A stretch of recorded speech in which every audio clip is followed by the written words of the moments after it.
નમસ્તે વિદ્યાર્થી મિત્રો, આજે ધોરણ 8નો ગુજરાતીનો લેક્ચર પાઠ 6નો કાવ્ય 6 આપણે ભણીએ ધૂળીએ મારગ. આ ધૂળીએ મારગ પાઠની અંદર ખૂબ સુંદર મજાની કાવ્યમાં વાત કરી છે. મકરંદ દવે એમના કવિ છે. આ કવિશ્રીએ ખૂબ સુંદર મજાની વાત લખી છે જીવનની, કે કોઈ પણ જીવનના પ્રસંગોમાં માણસ છે એને કોઈ પણ પરિસ્થિતિની અંદર જીવન જીવતા આવડવું જરૂરી છે. તો જગતમાં સૌથી વધુ મૂલ્યવાન તો માણસ ને માણસ વચ્ચેના પ્રેમની લાગણી છે. ધન માટે વલખા માર્યા વગર પોતાની વર્તમાન સ્થિતિમાં અદના માનવીને, અદના એટલે ઊંચેરા માનવીને, એટલે કે ખૂબ જ કિંમતી એવા માણસને સ્વમાનભેર જીવવાનો સંસ્કાર આપી જાય છે. તેવું આ કાવ્ય છે. જીવન વિશેનો ખ્યાલ તદ્દન જુદો જ છે. બે માર્ગો છે, એક ધૂળિયોમાં એટલે કે સાદા સાત્વિક જીવનનો માર્ગ, અને બીજો સોનાનો એટલે કે ધન સંપત્તિની લાલસાવાળો માર્ગ. કવિ અહીં ધૂળિયે માર્ગ ચાલવાનું આહવાન કરે છે. કવિએ આ કાવ્ય દ્વારા સમજાવ્યું છે કે મકરંદ દવેનો સૌ પ્રથમ પરિચય આપણે મેળવી લઈએ. 13 નવેમ્બર 1922 એનો જન્મ થયો હતો. 31 જાન્યુઆરી 2005 એમનું મૃત્યુ થયું હતું. તેમનું પૂરું નામ મકરંદ વજયશંકર દવે, રાજકોટ જિલ્લાના ગોંડલના વતની હતા. વર્ષો સુધી મુંબઈ રહ્યા પછી તેઓ વડસાલ પાસે નંદીગ્રામમાં વસ્યા. સાહિત્યની સાધનાની સાથે સાથે આધ્યાત્મિક ક્ષેત્રે ગતિ કરતા રહ્યા.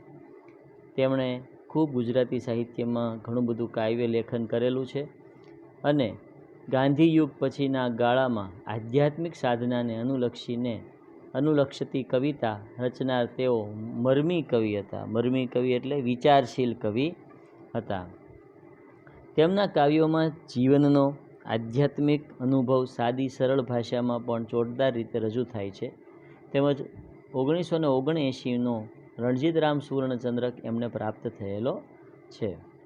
જગતમાં સૌથી આ મૂલ્યવાન માણસ વચ્ચેનો પ્રેમ છે. ધન સંપત્તિ માટે માણસ દોડાદોડ કર્યા કરે છે, પરંતુ ખરેખર તો એનું જીવનમાં માણસ સાથેનો પ્રેમ હોવો જોઈએ. માત્ર ધન કમાવાનું જ મુખ્ય ન હોવું જોઈએ, એવું આ કાવ્યની અંદર કવિ સમજાવે છે. તો કવિતાની વાત આપણે જોઈએ. કોણે કીધું ગરીબ છીએ, કોણે કીધું રાખ, કાં ભૂલી જા મનરે ભોળા, આપણા જુદા આંખ. થોડા નથી સિક્કા પાસે, થોડીક નથી નોટ, એમાં તો શું બગડી ગયું, એમાં તે શી ખોટ. ઉપરવાળી બેંક બેઠી છે આપણી માલામાલ, આજનું ખાણું આજ આપે ને કાલની વાતો કાલ. ધૂળિયે માર્ગ કંઈક મળે જો આપણા જેવો સાથ, સુખ દુઃખોની વાર્તા કહેતા બાથમાં બીડી ભાત. ખુલ્લા ખેતર અડખે પડખે, માથે નીલું આભ, વચ્ચે નાનું ગામડું બેઠું, ક્યાં આવો છે લાભ. સોનાની તો સાંકડી ગલી હેતું ગણતું હેત, દોઢિયા માટે દોડતા એમાં જીવતા જોને પ્રેત. માનવી ભાળી અમથું અમથું, આપણું ફોરે વાલ, નોટ ને સિક્કા નાખ નદીમાં, ધૂળિયે માર્ગ ચાલ. આવી ગુલાલ અને ગુંજારોમાંથી કવિ એક સુંદર મજાની વાત આપણને આ કાવ્યમાં કરી, કે કોઈ ગરીબ ને કોઈ રાંક એટલે સાવ રાંક એટલે આમ ગરીબડું કોણ છે એમ કીધું. આ સમાજમાં બે પ્રકારના લોકો રહે છે, એક પૈસાદાર લોકો અને ગરીબ લોકો. આ બંને વચ્ચેની આપણે જે ભેદભાવ જોઈ રહ્યા છીએ, તો આપણે જ આ બધું ઊભું કરેલું છે. કોઈ માણસ જન્મે છે ત્યારથી કોઈ ગરીબ હોતું નથી કે કોઈ પૈસાદાર હોતું નથી. એટલે કવિ એમ કહે છે કે કોઈ વ્યક્તિને આપણે ગરીબ કહીએ, કોઈને આપણે રાંક કહીએ, તો એ આપણી માનસિક અવસ્થા છે, માનસિક આપણી વિચારશીલતા છે. તો કોઈ ગરીબ જ નથી ને કોઈ પૈસાદાર પણ નથી, બધા અહીંયા એક સમાન છે. કાં ભૂલી જા મનરે ભોળા, આ મનને કવિ સમજાવે છે કે એ મન તું કોને ગરીબ કહે છે, કોને રાંક કહે છે. આપણા જુદા આંખ, આપણે શું જુદા જુદા 2, 5, 10 એમ જુદા જુદા આંકના માણસો છીએ? આપણે આંકડાઓ છીએ કે માણસ છીએ? આપણે તો માણસ છીએ, તો માણસને તો માણસની સાથે પ્રેમપૂર્વક જીવવું જોઈએ. ગરીબ તવંગર, સુખી દુઃખી, પૈસાદાર ગરીબ, આવા ભેદભાવથી જીવવું જોઈએ નહીં. આવું કવિ સમજાવે છે. થોડાક નથી સિક્કા પાસે, થોડીક નથી નોટ. આપણા સમાજમાં કોઈક પાસે થોડાક પૈસા વધી જાય, થોડાક આમ ગાડી બંગલા થઈ જાય તો માણસને લોકો પૈસાદાર સમજવા લાગે છે. અને કોઈક બિચારા થોડાક ગરીબ માણસ હોય, એકાદ જોડી કપડાં હોય, એકાદ ટાઈમ જમી શકતા હોય તો એને લોકો ગરીબ માનવા લાગે છે.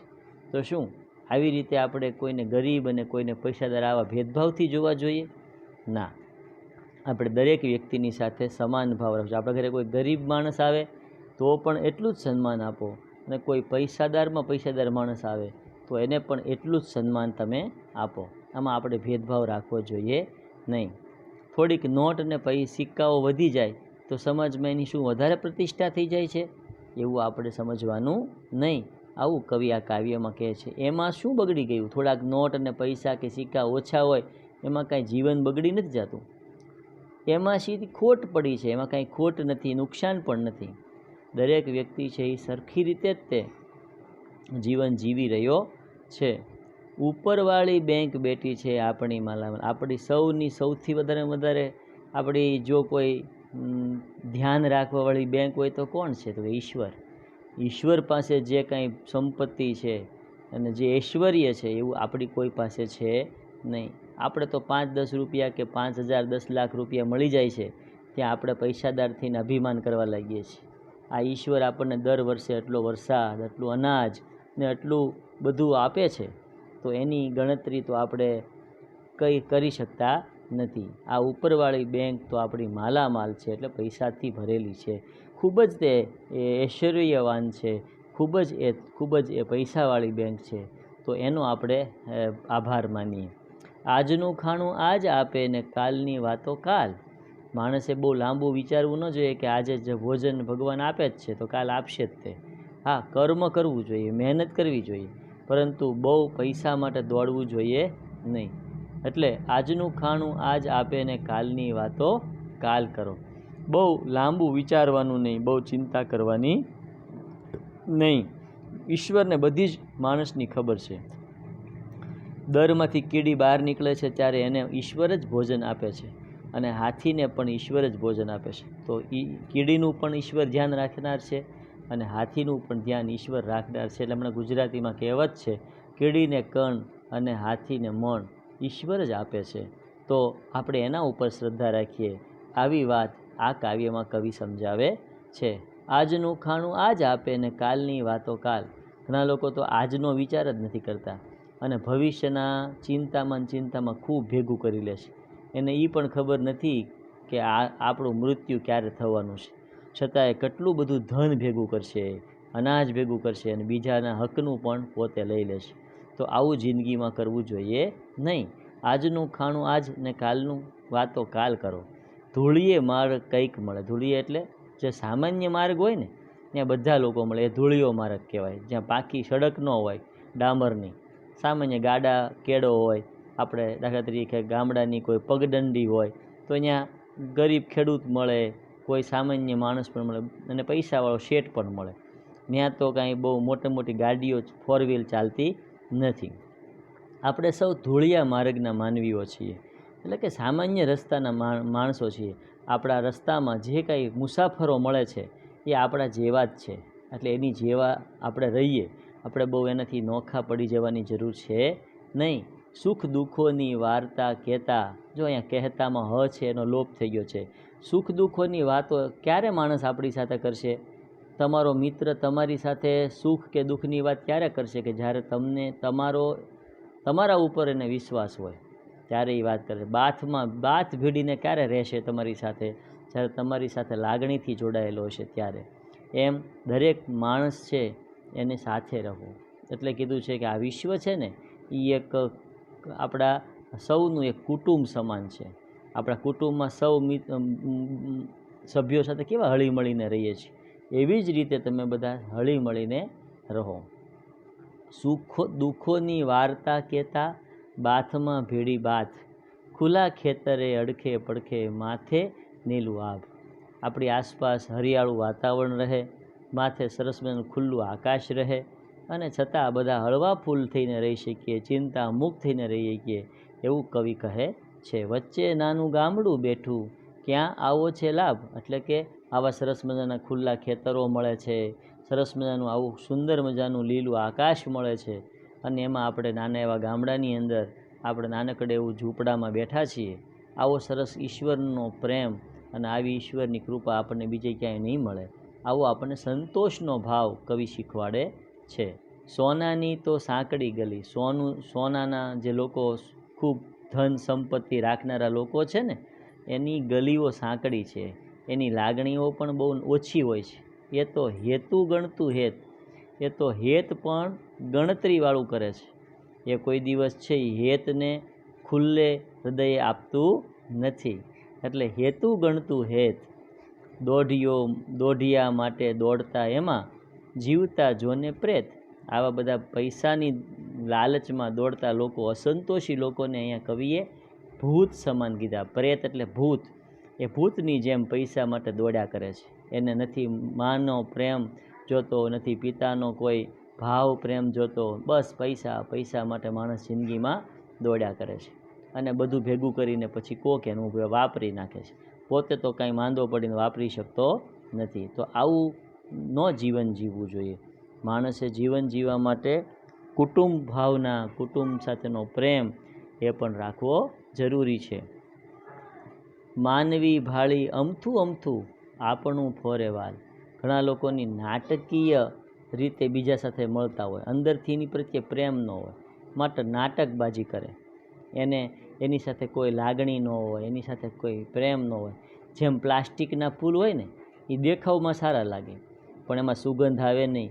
એમ ઘણા લોકો માત્ર દેખાવથી જ આપણી સાથે આદર ભાવથી રહેતા હોય છે, પરંતુ હૃદયથી એનો સ્નેહ આપણને પ્રાપ્ત થતો નથી. જ્યારે આપણે તો કંઈક મદદ માગીએ તો મદદ કાંઈ આપતા નથી. માનવી ભાળી અમથું અમથું, આપણું ફોરે વહાલ. આવું ખોટું ખોટું વહાલ પણ કોઈ સાથે કરવું નહીં. એકદમ હૃદયથી બધાની સાથે રહેવું, પ્રેમથી રહેવું, એવી વાત કવિ અહીંયા સમજાવે છે. નોટ ને સિક્કા નાખ નદીમાં. આ ભૌતિક વસ્તુઓ, પૈસા, સિક્કા છે જરૂરી, પણ કાંઈ એની પાછળ જ દોટ જિંદગીની હોવી જોઈએ નહીં. એ તો આપણને ઈશ્વર આપશે, એનાથી કાંઈ આપણે ઈશ્વર કોઈને ભૂખ્યો જગાડે છે પણ ભૂખ્યો સુવાડતો નથી. એટલે નોટ અને સિક્કા નાખ નદીમાં. આ બધી વસ્તુઓ તો સામાન્ય નાશવંત વસ્તુઓ છે. એ એટલી બધી બહુ જરૂરી નથી જેટલી તમે જીવનની લાગણીઓ, માં તમે કોઈ જગ્યાએ ખરીદી શકશો? માની લાગણીઓ ખરીદી શકશો ક્યાંયથી? પિતાનો પ્રેમ ખરીદી શકશો ક્યાંયથી? ઊંઘ ક્યાંથી ખરીદી શકશો? શ્વાસ ક્યાંથી ખરીદી શકશો? લોહીના 2 ટીપા કોઈથી ખરીદી શકશો? નહીં ખરીદ. બનાવી શકશો એવું કાંઈ? અનાજના 2 કણ દાણા બનાવી શકશો? આ બધું પૈસાથી બનતું નથી. ને એટલા માટે કવિ કહે છે કે આ નોટ અને સિક્કાઓથી અભિમાન કરવાનું છોડી દે હે માનવ, અને ધૂળીએ માર્ગ ચાલ. ધૂળીએ માર્ગ ચાલવું એટલે બધા લોકો સાથે હળી મળીને જીવ. માણસે કોઈ વ્યક્તિ છે એને નાનો ન માને. ઘણા લોકો તો બીજાને જાતિથી તુચ્છ માને, પૈસાથી તુચ્છ માને, ઉંમરથી તુચ્છ માને. આવો હીન ભાવ કોઈ વ્યક્તિ સાથે રાખવો જોઈએ નહીં. એકદમ એક પ્રેમનો ભાવ, એકદમ હૃદયનો ભાવ છે એ એની સાથે રાખવો જરૂરી છે. તો કવિ શ્રી અહીંયા આપણને પ્રેમપૂર્વક રહેવાની વાત શીખવાડે છે. ખૂબ સુંદર મજાની વાત ગુલાલ અને ગુંજારમાંથી લીધેલી છે. આના શબ્દાર્થ પણ તમે વાંચજો. દોઢિયું એટલે 1.5 પૈસાનો સિક્કો, પ્રેત એટલે અવગત્યો જીવ, જેને આપણે ભૂત કહીએ છીએ. બરાબર છે. માનવી ભાળી અમથું અમથું ફોલે વાર. માણસને મળતા કોઈ સ્વાર્થ વગર હૈયું સ્નેહથી ઉભરવા લાગે, એ માણસનું જીવન હોવું જોઈએ. માણસ મળે ને એટલે એનો સ્વાર્થ ન એની સાથે જોડાય, પણ એકદમ સ્નેહ અને થી હૈયું ભરાઈ જાય, ઉભરાઈ જાય, એ ખરો પ્રેમ છે. તો આવી વાત આ પાઠમાં કવિ સમજાવવા માગે છે.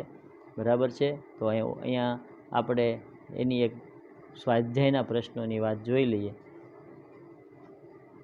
કવિ આ કાવ્યમાં મનુષ્યના જીવન માટે કઈ બાબત મહત્ત્વની ગણાવે છે? તો કે મનુષ્ય વચ્ચેનો પ્રેમ એ બતાવે છે. આ કાવ્યમાં કવિએ ધૂળીએ માર્ગ શબ્દ કયા અર્થમાં પ્રયોજ્યો છે? ધૂળીએ માર્ગ છે એ સાદા અને સાત્વિક જીવન અર્થે બતાવ્યો છે. કવિ ઉપરવાળી બેંક કોને ગણાવે છે?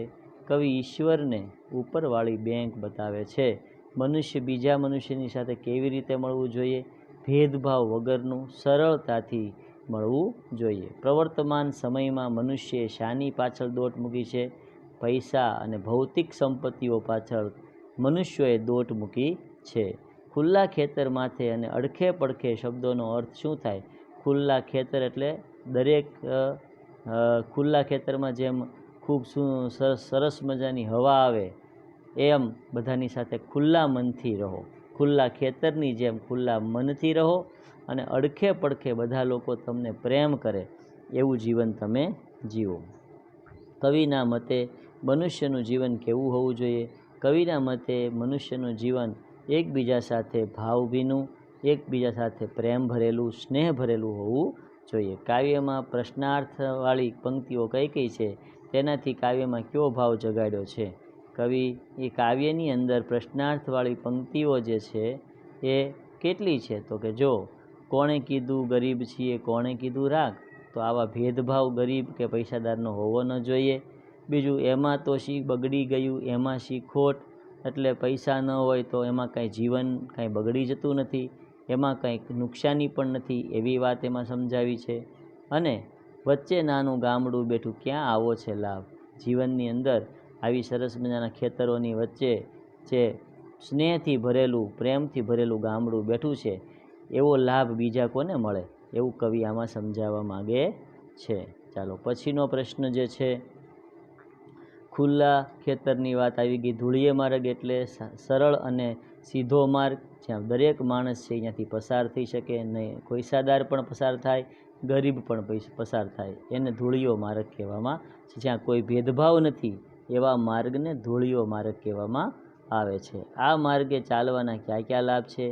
આ માર્ગે ચાલવાથી કોઈ માણસ વચ્ચે ભેદભાવ નથી, એકબીજાની સાથે પ્રેમ ભાવથી રહી શકે છે, જીવનનો આનંદ પ્રાપ્ત કરી શકે છે. કવિ પાસે શું નથી? તો કે નોટ અને થોડાક પૈસા નથી. એનાથી કંઈ જીવનમાં કોઈ એવી અસર થતી નથી. જીવનમાં આપણને સંતોષ હોય તો કોઈ પણ બીજી અસર આપણને જીવનમાં આવતી નથી. પ્રકૃતિથી વિમુખ થવાથી આપણે શું શું ગુમાવીએ છીએ? પ્રકૃતિથી વિમુખ થવાથી આપણે જીવનની અંદરથી આપણા કુટુંબીજનોની સાથેનો પ્રેમ, સ્નેહભાવ આપણે તોડી નાખતા હોઈએ છીએ. હંમેશા પ્રકૃતિ સાથે જોડાઈને બધાની સાથે હળી મળીને જીવવું જોઈએ. સંતોષી નર સદા સુખી, એનો અર્થ શું થાય? જે માણસ જીવનમાં દરેક વસ્તુ જેને પ્રાપ્ત થયેલી છે એનાથી જેને સંતોષ છે, સુખ છે, એ જ માણસ જીવનનું સુખ પ્રાપ્ત કરી શકે છે. હું માનવી માનવ થાવ તો ઘણું, આવું એક પંક્તિ ઉમાશંકર જોશીએ ગુજરાતી કાવ્યમાં લખી છે. એમાં કીધું છે કે માણસે જીવનની અંદર માનવીય ભાવથી જીવવું જરૂરી છે, માણસ તરીકે જીવવું જરૂરી છે. ચાલો આટલી વાત આપણે અહીંયા રાખી દઈએ છીએ. આગળની વાત પછી આપણે કરશું.